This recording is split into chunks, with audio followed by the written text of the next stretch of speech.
Lo stringe forte con la mano che lo accarezza e lo protegge. Sono tornati a essere inseparabili Forrest e la sua mamma. Il piccolo macaco, un mese circa, nella notte tra domenica e lunedì è stato letteralmente strappato dalle sue braccia a furia di botte che non hanno risparmiato nessuno dei 6 macachi presenti al parco faunistico Cappellerra. Dopo gli accorati appelli lanciati via social, il cucciolo, che proprio in omaggio ai suoi soccorritori è stato ribattezzato Forrest, è stato consegnato ieri pomeriggio ai carabinieri da un uomo che lo aveva trovato nel centro di Favaro Veneto in una gabbia all'interno di un sacco. Da qui la telefonata al parco e il ritorno a casa. Era difficile reintrodurlo in un gruppo, anche perché il piccolo aveva comunque altri odori, non è mai facile reintrodurre un individuo all'interno di un gruppo. È andato tutto bene nella reintroduzione, la mamma l'ha preso subito con sé.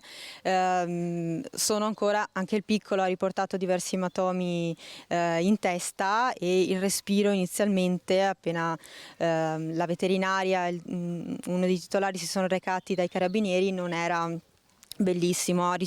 Sta ricevendo tutte le cure del caso e speriamo insomma che vada tutto a buon fine e si rimetta presto. Giornate difficili per il gruppo di macachi, sono stressati, terrorizzati, pieni di ematomi dopo le botte ricevute forse con un bastone dai ladri che sono entrati dopo aver tranciato questa rete.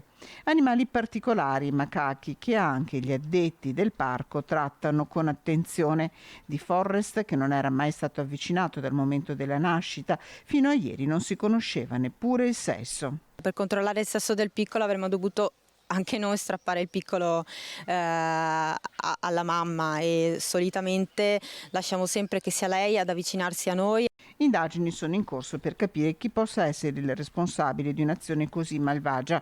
L'auto dei malviventi è stata ripresa dalle telecamere di sorveglianza del parco. Il video è già stato consegnato ai carabinieri. Il primo furto di animali subito dal parco Cappellerra. La domanda che ci stiamo facendo tutti è: perché?